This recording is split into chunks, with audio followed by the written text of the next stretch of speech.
why would you be telling me this? Like, I don't want to have children.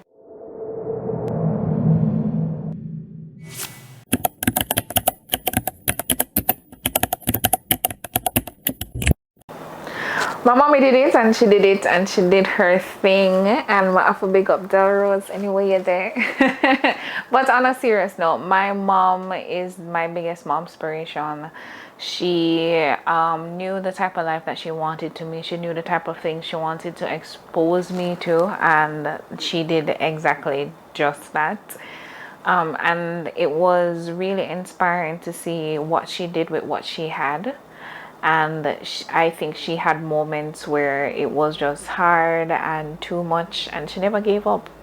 And I was priority in her life, and I never lacked or wanted anything growing up. And I never grew up in a rich home, but I didn't even know that my mom had needs that weren't being fulfilled, that she had wants that she had to ignore, because I was taken care of, I was provided for, I was fed, I got the best experiences in this world. And she really invested in me and my sister. And she is an inspiration all over. And I know everybody say, yeah man, my mother had the biggest inspiration in my life, and that definitely should be it. It should really start at your mom, and I'm sure my mom is looking to her mom as the biggest inspiration in her life.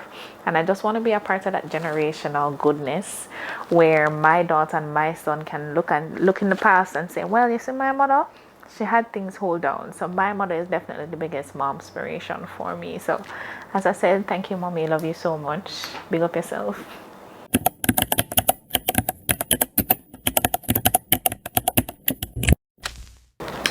PCOS. I was diagnosed very early. Luckily for me, I have an amazing support system of a mom, and she listened to my body even when I didn't know what to listen for. So when I was 10 years old and she saw that my breasts were growing, she did her checks and she realized, hey, it's not fat. You are actually maturing. And then at that early age, I started to see my period. And then it was painful period, because what was actually happening is that the cysts were growing and they were also popping. And it was painful for me, like tearful, roll on the floor, painful. And mommy sprang into action, and she brought me to a gynecologist, and that's when I was diagnosed with PCOS. They were even able, and when they did their checks, they were even saying, hey, you might not be able to have children. I was 10 years old. I was like, children? Why would you be telling me this? Like, I don't want to have children. But at that time, I never realized I was actually planting a seed. And I made it a life goal to have children, simply because they told me that I couldn't have children at 10 years old. And everything surrounded, all my goals were set up in a way to make time to achieve the goal of motherhood. After children, however, I mostly stopped having painful period, or it was manageable after that.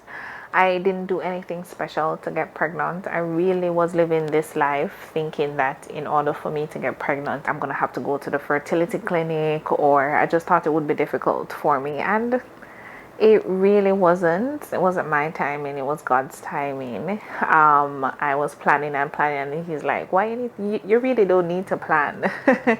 This is gonna happen. And it did happen for me. PCOS is one of those things that is prevalent in Jamaica. PCOS, endometriosis, and there are many women who are not diagnosed or misdiagnosed when they're experiencing painful periods, because we're females and our periods are supposed to be painful. Nobody tells you what degree of pain you should be feeling. Nobody tells you what to look for, because even though it's still a taboo topic, we don't talk about the fact that we are females and sanitary napkin is not easily accessible by everyone in Jamaica. This is something that you were born with. This is something that you can't help. This is something that's going to happen to you, and we have to pay for it every month, and that's crazy. Not only do we have to pay for it, we're experiencing a poverty here, where there are actually young girls here who don't have access to period or the knowledge to sanitary napkins or the knowledge about what to expect when they have their first period, how to cater for their body and themselves during that period. And it's crazy. It's really crazy. So listen to your body would be my best advice. Usually the doctor tells you, usually you go to the doctor knowing what's happening to you, and when you go in, it's like the doctor is confirming what you already know. So listen to your body. Don't be afraid to seek help when you need to. And I know you might get a no the first time, or you might get a no the second time, but no is never usually your final answer.